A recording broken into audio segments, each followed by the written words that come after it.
Bienvenue sur le podcast de l'aviation présenté par Frédéric Beniada.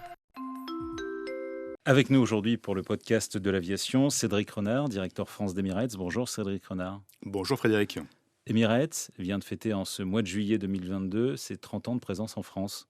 On va revenir d'abord sur l'histoire d'Emirates. Emirates, ça a été créé en 1985. Emirates est une compagnie aérienne qui s'est lancée avec 3 avions sous-loués à Pakistan Airlines à l'époque, avec 3 premières lignes, Dubaï, Bombay, Delhi, Karachi. La vision des Émirats est intimement liée à celle d'Emirates, c'est-à-dire qu'il fallait connecter le monde entier et faire de la place des Émirats une dynamique économique, touristique, etc. De là est partie cette volonté, cette vision, j'ai envie de dire, portée évidemment par un positionnement géographique optimal et puis une détermination en termes d'excellence client, d'excellence produit, qui a toujours marqué l'expérience Emirates. Voilà, Emirates a toujours fait de l'expérience client son cheval de bataille. Et tous les 5 ans, pour faire simple, Emirates s'ouvrait un nouveau continent. Et comme vous le disiez, donc Emirates fête en juillet 2022 ses 30 ans de présence en France, puisque le 3 juillet 1992, pour la première fois, un avion d'Emirates se posait à Charles de Gaulle. Et pour la petite histoire, à l'époque, c'était un Airbus A310 en provenance de Manchester avec 3 vols hebdomadaires. Et aujourd'hui, on est à 3 vols quotidiens avec 2 Airbus A380 et un Boeing 777. Alors effectivement, c'est Paris, mais c'est pas que Paris, Emirates. C'est Nice aussi, grosse destination.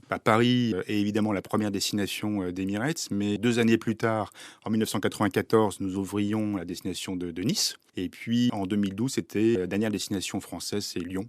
Donc aujourd'hui, nous opérons 33 rotations hebdomadaires entre Dubaï et la France. Voilà. Dubaï, c'est quoi? C'est une destination touristique, économique, les deux à la fois? Les deux à la fois. On le voit d'ailleurs avec des événements massifs qui ont pu avoir lieu aux Émirats Arabes Unis. Je pense notamment à l'exposition universelle, qui a accueilli près de 22 millions de visiteurs d'octobre 2021 à mars 2022. Donc 22 millions de visiteurs dans une période qui était en sortie de pandémie, voilà, mais encore pas de contrasté. C'est une destination balnéaire, touristique évidemment, mais aussi architecturale, économique. Ce qu'on voit, c'est que Dubaï a réussi, malgré la crise, à être une destination qui est restée ouverte, qui a inspiré confiance.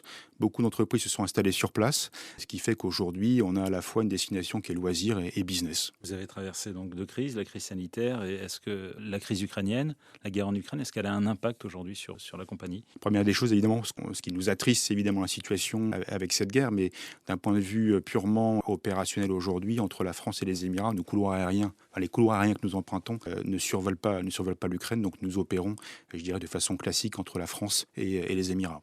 Vous avez augmenté le prix de vos billets d'avion en raison des coûts du pétrole? Comme tout le monde, malheureusement, les coûts du pétrole sont sur des niveaux relativement élevés. Donc, on a évidemment répercuté en partie, puisqu'on a été contraint, mais on a fait le maximum pour vraiment limiter l'impact auprès de nos clients. On est dans un environnement qui est très concurrentiel. Il faut faire, évidemment, avec le coût du pétrole, c'est ce qu'on fait. Mais en tous les cas, on n'a pas cessé d'investir sur la qualité de nos produits. On a continué à investir. On offre toujours tous les services qui font la renommée d'Emirates. Et puis, on continue à investir, notamment avec une nouvelle cabine qu'on propose sur nos 380, la Premium Economy, donc, et qu'on offre évidemment sur les escales qui sont les plus fréquentées. Et Charles de Gaulle en fait partie. Alors justement, cette Premium Economy, elle a été lancée il y a quelques mois. Pouvez-vous nous en parler un petit peu plus?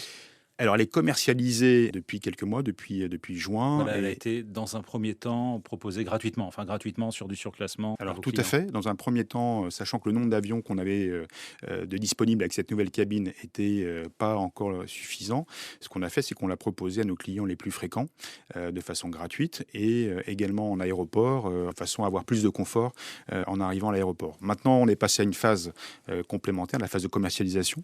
Donc, depuis juin dernier, nous lançons la commercialisation pour des vols qui opèrent à compter du 1er août. Et donc, à compter du 1er août, au départ de Charles de Gaulle, sur la rotation du soir, la rotation 76, nous proposons à nos clients une cabine exclusive, une vraie cabine de 56 sièges qui reprend tous les thèmes et les coloris d'une classe affaires, une ambiance vraiment très, très, très, très sereine. Et puis, évidemment, un siège qui apporte tout le confort, puisque vous avez un siège qui se déploie à 120 degrés, 6 positions de relaxation, et aussi, je dirais, un service attentionné à bord de nos avions, puisque vous avez un cocktail d'accueil, une offre de restauration et de boissons qui est upgradée, donc un ensemble de services au-delà du siège qui fait justement que vous avez une expérience encore plus confortable. Ce qu'il faut voir avec ce produit, c'est un vrai investissement de la part d'Emirates. À chaque fois qu'on a lancé une nouvelle cabine, on a voulu réviser les standards de l'industrie et c'est la même vision, le même objectif qu'on a avec cette premium économie. Donc un ensemble d'aménagements qui font véritablement qu'on se fait plaisir à un prix qui reste tout à fait accessible.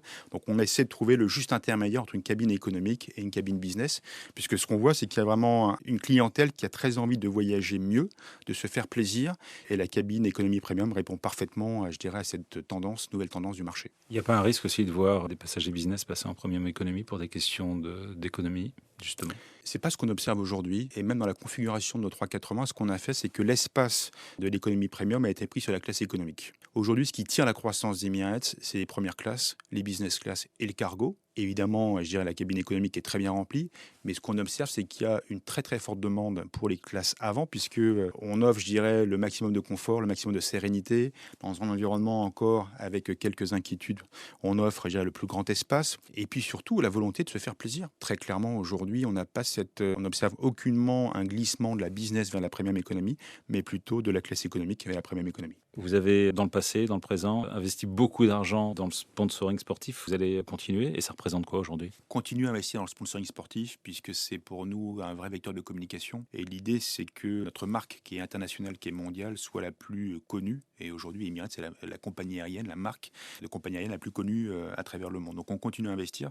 Ce qui est important aussi, je pense, à relayer comme message, c'est que ça fait partie de l'investissement local. Et Emirates a investi dans nombreux sports, mais a investi à Paris, à Lyon et à Nice. Si je prends Lyon, aujourd'hui, on est investi par rapport au club de l'Olympique Lyonnais pour 5 saisons. Donc ça nous permet justement d'appuyer notre déploiement commercial au sein d'une région qui est très dynamique, Auvergne-Rhône-Alpes. Donc on est associé pour 5 ans et systématiquement dans la durée. On est aussi partenaire du Tour de France en cette période d'été. Enfin, l'idée vraiment pour nous, c'est d'avoir un investissement local et de faire briller le savoir-faire français. Ce qu'on fait à travers le vin, ce qu'on fait à travers les achats d'avions et le sponsoring sportif. Donc le sponsoring sportif fait partie intégrante de notre stratégie de marque. Merci Cédric Renard, directeur général d'Emirates France pour le podcast de l'aviation. Merci Frédéric.